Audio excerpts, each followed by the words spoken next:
Hi guys and welcome to TechBased. In this video we're going to talk about some new Windows 11 25H2 features that have been announced by Microsoft on the dev and the beta channels of the Windows 11 Insider program. And in this video we're going to talk about the new File Explorer context menu, the new File Explorer preload feature, and also the new point-in-time restore. In this video I'm going to show you how to enable these features if you don't have them rolled out to you on the latest dev or beta channel builds. And also we're going to showcase everything that there is to all these new features. So if you enjoy videos like these in which I show you how to enable different Windows 11 25H2 features, please don't forget to leave a like below and also subscribe to the TechBased channel with the notification bell activated so that you won't miss any future uploads like this one. So let's begin with the video. First of all, to be able to enable this, you're going to have to be at least on the build that I'm going to show you right now, which is the build 26.20.7271 for version 25H2 on the dev or on the beta channel at the moment. Now to enable these features, we're going to have to use Vive tool, which will allow us to manually enable those features if they are not rolled out to us. And we're going to have Vive tool in the article below in the video's description. Just make sure to get the latest version.zip and then you can open it up using the File Explorer. Once opened, click on Extract All. Here, click on Browse and make sure you extract it into a dedicated folder. For example, I have a folder created in this PC, Local Disk C, and also Hidden Features. You can create this folder yourself. Click on Select Folder and also copy the location because we're going to need it whenever we are running the commands. Now let's click on Extract. In my case, I'm going to have to replace the files in the destination and we are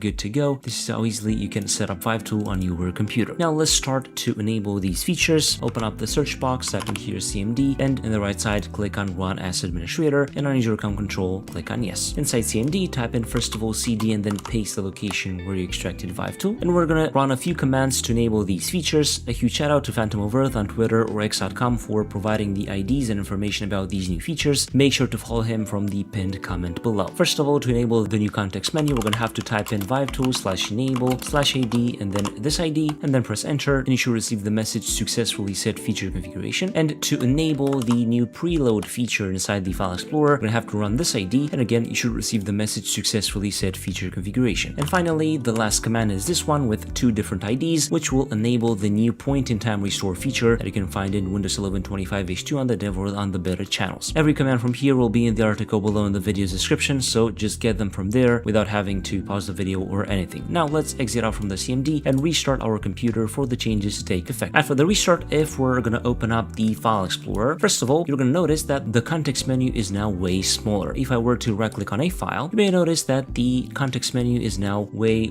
smaller, and it will include this new option, Manage File, which as Microsoft is stating, will include the options that users are not using as often as the others. So we're gonna have the Compress to option, the Copy as Path, the Rotate right or left for photos, of course, and also Set as Desktop Background. And also certain sections of the context menu have been changed. As you can see, the context menu looks way more minimalistic right now. I think I like this, and the fact that under Manage File you have all these options, I think it is pretty cool and pretty useful. Another thing that you have to be aware of is that Microsoft is now preloading the File Explorer in the background so that the startup of the File Explorer will be faster. A lot of users have complained over the years that the Windows 11 File Explorer is pretty slow, especially on startup. So now Microsoft will start to preload it inside the operating system before opening it up, so it should be faster whenever you are opening it inside Windows 11. And also there's a new option that allows you to disable this new change if you don't like it. Just go on these three dots, then click on Options, and then on View, you're going to have here this option, Enable Window Preloading for Faster Launch Times. You can disable this if you don't want it, but I think this is a plus, so I would leave it enabled. So this is pretty much it related to the File Explorer. Now let's move on to the Settings app. In the Settings app, if we're going to go to System and then scroll down a bit and then go to Recovery, you're going to notice that below here, you're going to have this new option, Point-in-Time Restore. Turn Point-in-Time Restore on or off and manage restore points to restore your PC to a previous state. This is basically a rebrand of the old System Restore, and if we go in here, we're going to have a lot of options that we can use to customize the point-in-time restore. So we can turn it on, of course. Here we can change the restore point frequency. As you can see, we have a few options. The restore point retention, how long should the restore points be saved on your system, and also the maximum usage limit of your disk where everything will be saved in terms of restore points. And basically, whenever you're going to want to restore something on your system, you're going to have to open up the Windows recovery environment, and there you're going to have an option, the point-in-time restore, to restore all your restore points. I think these new features that have been added inside Windows 11 are pretty useful, and hopefully they'll come soon also on the main release of Windows 11. Don't forget that in the article below, we're going to have everything that you need, Vive tool, and also all the commands that I've used. And again, a huge shout out to Phantom of Earth on Twitter or X.com. If you enjoyed this video, please don't forget to leave a like below and also subscribe to the TechBase channel with the notification bell activated so that you won't miss any future uploads like this one. I was Imani from TechBase. Until next time, have a nice day.